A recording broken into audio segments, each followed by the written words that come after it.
Hola amigos, ya regresamos con argumentos y recibimos en nuestros estudios nuestra invitada de esta tarde, la analista político, ustedes ya la conocen, Indira Urbaneja. Kiko la liberó, Kiko Bautista la liberó y está ahí con nosotros esta tarde. Indira, gracias por aceptar la invitación a Argumentos. Pero sí es un gusto, además yo empecé contigo en primera página, ¿cómo no voy a venir Claro, contigo? exacto, así es, como corresponde. Bueno, y tenemos nuestro análisis político sobre los últimos acontecimientos, Indira, y debemos empezar hablando por lo que es noticia. Las recientes declaraciones del presidente Nicolás Maduro, ofrecidas hace horas dentro del Palacio de Miraflores, hablaba de que se están dando en el sentido correcto, aunque es insuficiente porque Venezuela exige la liberación completa de las sanciones. Obviamente estamos en un proceso de negociación donde ambas partes también tienen que ceder. Y también decía que reconocía que era importante hablar con otros sectores de la oposición, como por ejemplo la Alianza del Lápiz o Fuerza Vecinal, que tuvieron una importante participación en el último proceso electoral, Indira. Vamos a empezar con la lectura de todos estos acontecimientos. Nicolás Maduro sigue jugando ajedrez, sigue moviendo las piezas dentro de un tablero donde cada día se mueve con mayor fluidez y con mayor tranquilidad. Ciertamente, pues él habla de pareciera un apéndice del diálogo central. Y yo lo acabo de tuitear, yo decía, mira, muchos activistas y muchos analistas tenemos rato diciendo, bueno, que el diálogo tiene que ser amplio. Sí. Solicitábamos incluso un reformateo del diálogo, del formato y del mecanismo de México. Y inteligentemente él ha aceptado volver a México como una petición de Francia, como una petición de Colombia, como una petición incluso de los Estados Unidos. Pero a su vez, él está de alguna forma recomponiendo o dando espacio a ese reformateo cuando él dice, bueno, está bien, pero hablemos aquí también, dialoguemos aquí también, incluyamos ahora, bueno, y nombró al Lápiz, nombró a Fuerza Vecinal, pero yo creo además, Rosa, que debería de incluir a muchos otros factores, incluso factores que de repente han sido más cercanos también al chavismo, porque yo creo que eso le va a permitir a Maduro y le va a permitir al país avanzar más aún en este proceso de normalización, digamos, política. Incluso factores de una izquierda crítica que muchas veces nos han dicho, incluso dentro de este programa, en la silla donde tú estás sentada, que no se han sentido escuchados por el gobierno nacional cuando han hecho críticas serias a algunas políticas de gobierno, tanto económicas o en otro sentido, pero han sentido que sus voces no son escuchadas. El diálogo tiene que ser con todos. Y si tú te sientas con elementos que han sido antagónicos a ti, desde el día número 1, ¿cómo no te vas a sentar con los que en algún momento han sido tus aliados?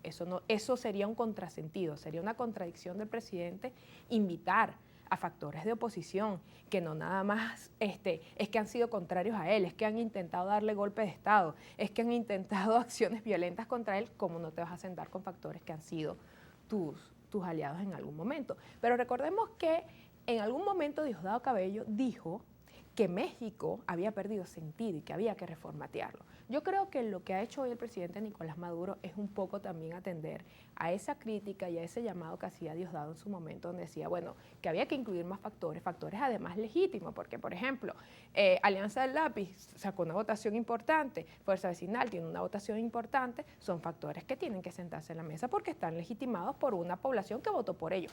Nos guste a ti o no nos guste a mí. Ahí hay un electorado que ha respaldado como fuerza política a estos partidos. Merecen estar sentados en la mesa. Ahora, Indira, hablaríamos de otras mesas también, digamos, porque la mesa de diálogo que hay en México pues tiene ciertas condiciones y ciertos parámetros. Obviamente en esa pues el gobierno de Estados Unidos ha puesto a personas que en el gobierno anterior de Donald Trump tenían un plan articulado. El gobierno de Estados Unidos reconocía a Juan Guaidó como el presidente interino de Venezuela. De hecho, todavía Estados Unidos dice que reconoce a Juan Guaidó, pero sin embargo están dentro de este proceso de negociación. Pero son muchos los factores que hay presentes. Nicolás Maduro tiene un se busca en la cabeza, así como dirigentes del gobierno por parte de la administración de Estados Unidos. Con el gobierno de Biden hemos visto algunos cambios.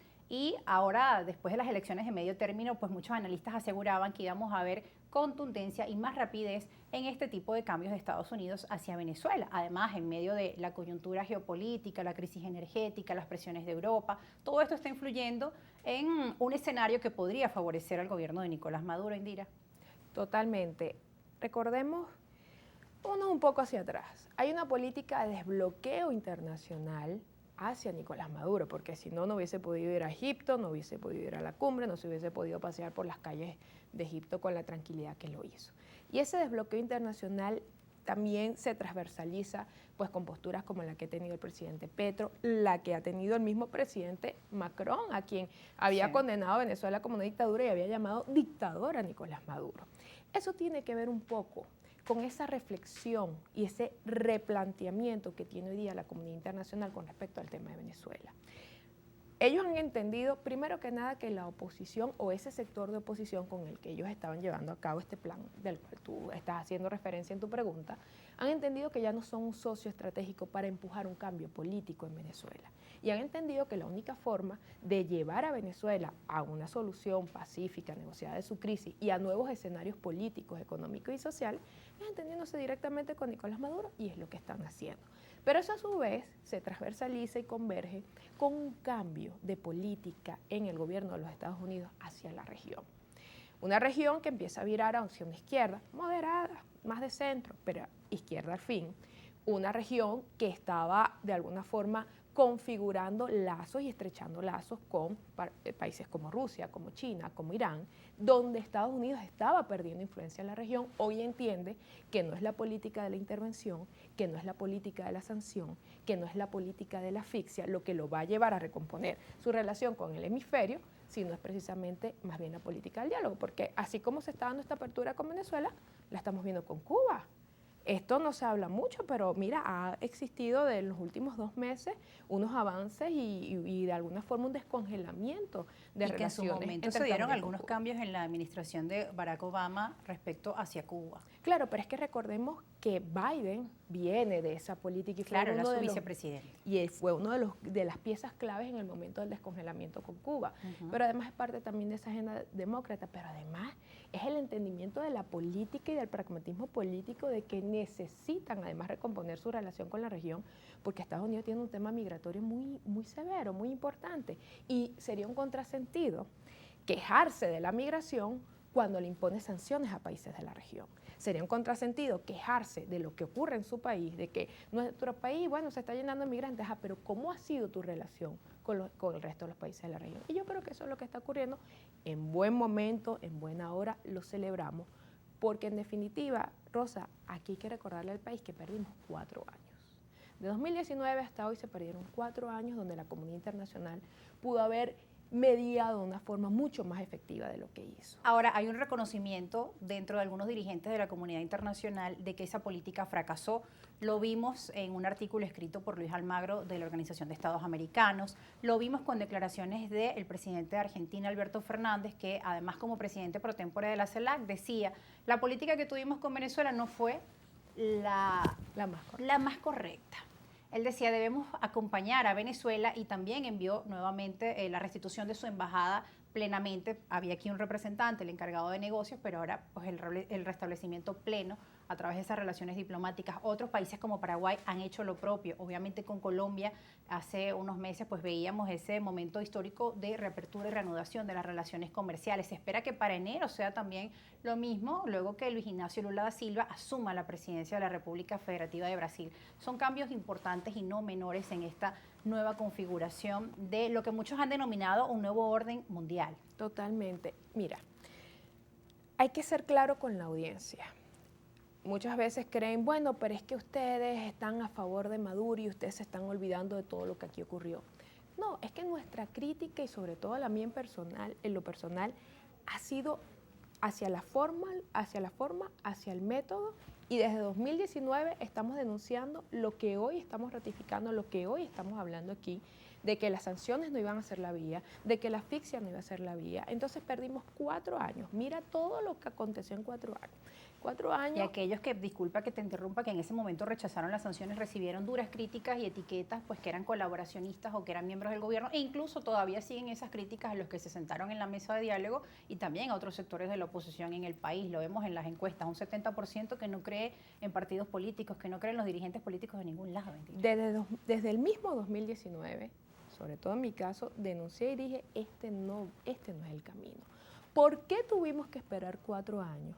con las consecuencias que esto ha traído en lo humano, en lo económico, en lo político y lo social, para que entonces ahora la comunidad internacional y además un sector de oposición, por ejemplo, yo vería declaraciones de Guanipa, yo las celebro, todo lo que signifique reflexión, todo lo que significa reflexionar, enmendar, yo lo celebro. Un cambio de discurso, pero ¿quién le dice a la población, Indira, nos equivocamos? Es que ahí es donde vamos. Tampoco te puedes venir a presentar ahora en la política con un costo cero.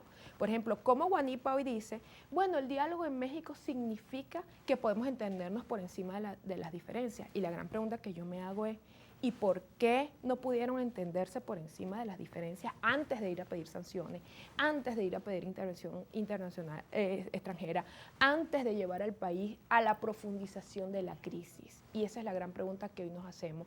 Y yo creo que está bien la reflexión, pero ¿dónde está el perdón que tienen que pedir por el grave daño que le hicieron al país, por haber tomado medidas y haber tomado un camino y unas estrategias que de nada sirvieron? Pero bueno, se está acabando el año con nuevos aires. Yo celebro que se arrepientan. Al final es una clase política perdedora porque termina ratificando el camino del gobierno. Fue una clase política que después que dijo no a las elecciones, que después que fue por una política de la abstención, que fue por la política del intervencionismo, que fue por la política de las sanciones, ahora viene, se sienta, dialoga, quiere participar en elecciones y termina entrando entonces en el carril del gobierno, que hoy es el gran ganador de esta batalla. Bien, Indira, nos tenemos que ir a una pausa. Al regreso vamos a seguir analizando parte de la actualidad política nacional y también las perspectivas que hay para el año 2023, el tema de las primarias de la oposición y otros elementos que están sobre la mesa. Sus preguntas, también muy importantes para nosotros, hágalas llegar a nuestras cuentas en redes sociales, @argumentos_gb en Twitter, @argumentosgb en Instagram. Ya regresamos.